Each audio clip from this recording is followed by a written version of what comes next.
Alright everyone, it's time for RCP poll analysis. We'll be doing this quite a bit, probably every week or so from now until voting happens, and even more frequently than that for the last month or so. Around the time that the debates begin, it's going to be basically all politics all the time, and I'm actually preparing for the possibility of having to do the live shows thing. Or at the very least making like a 5th video each day just for political polls and shit like that. We have to look at Trump's approval because it is true. NBC reporting this isn't bullshit. Again, use RCP, don't use any single poll. It is true that Trump doesn't appear to have really gotten that big a bounce after the Mueller report ended. I thought it would have been bigger and it would have been very helpful for him. Here's the thing though. Number one, the Mueller thing technically isn't over. The Democrats are still stringing it out, which is one of the reasons why. The other reason is I think a lot of people either have made up their mind that Trump colluded with the Russians, or they've made up their mind that he hasn't. In the minds of those who think that he did, who obviously don't support Trump, they think that he's literally controlled by Putin, which is about the most asinine thing you can believe, but they believe it.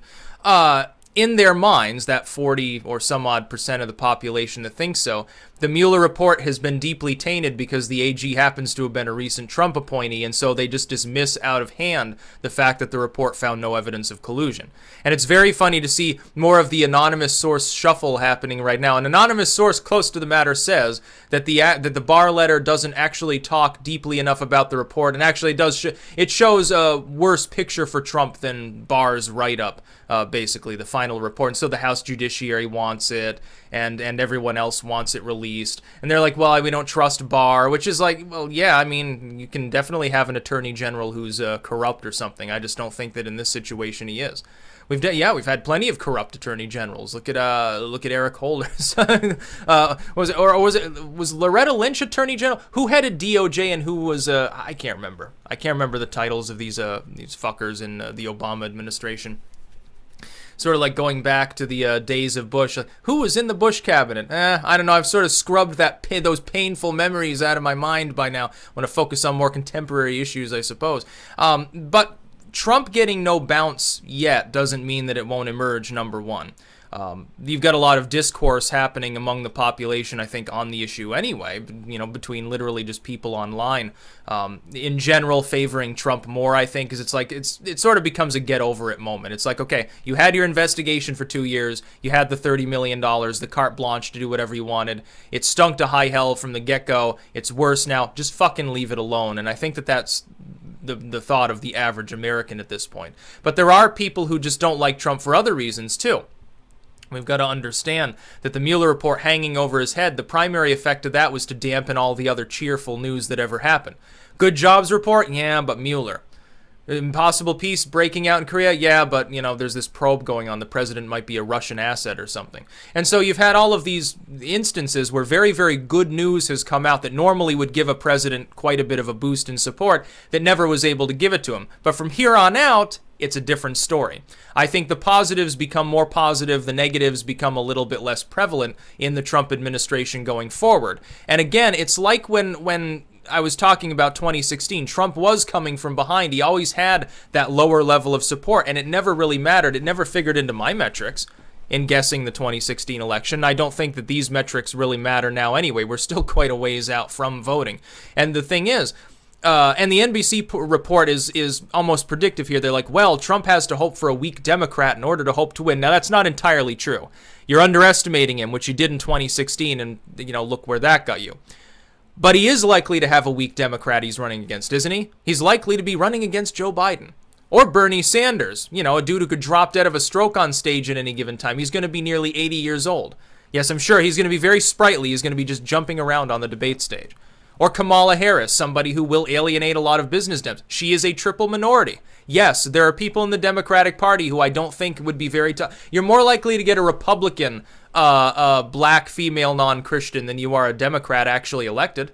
The Democrats don't give a shit for the most part, but there will be the business Dems would flock off.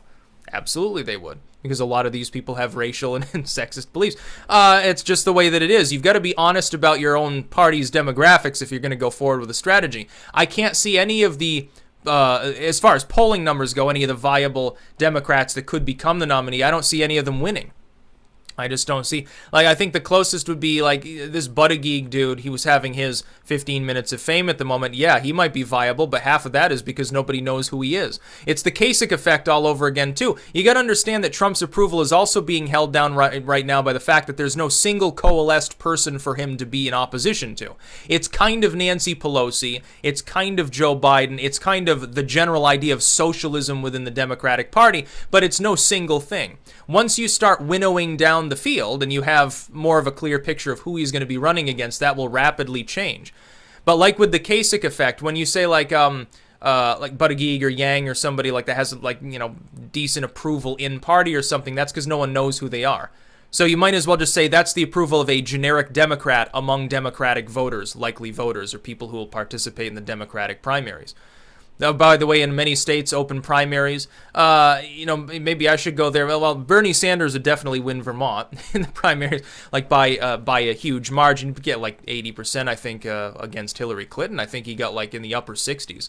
He did very well. That's why the one thing that could make Sanders the nominee is the fact that he probably carries New Hampshire.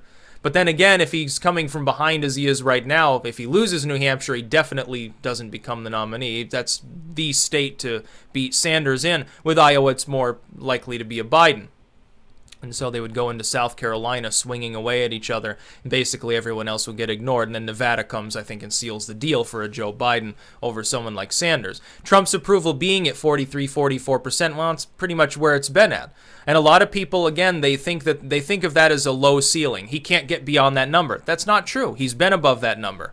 He's been in the high 40s before, very briefly, but he was there. He can definitely get to that point. And it's difficult for presidents to ever get beyond maybe 50-51% approval anyway.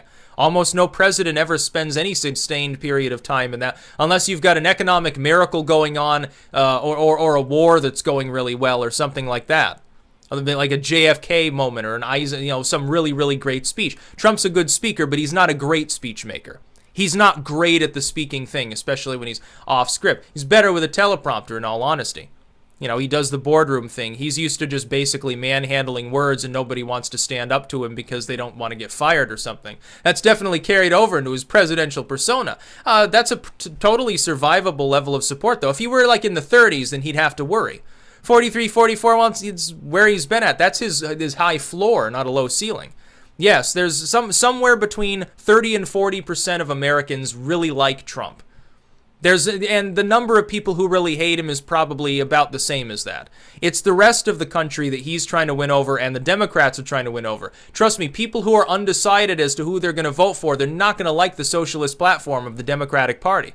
I think that they'll tend to vote for the dude who's already there, who hasn't collapsed the economy, hasn't started a nuclear war, and about whom all the doom and gloom scenarios have been fundamentally wrong time and time again. So yes, it's true that he didn't really get a bounce, but I mean, I think there's a little bit of a bounce there. It's just, underwhelming, but it's coming. That's what I would say. I think that he probably is at 47 by election day, specifically because he'll be running against, an actual person. And I think that gets him reelected. That's all he needs. Obama was at that point. In fact, he's remarkably close to pacing Obama at virtually all times. In fact, at some moments has been considerably ahead of him. That's about all. Peace out.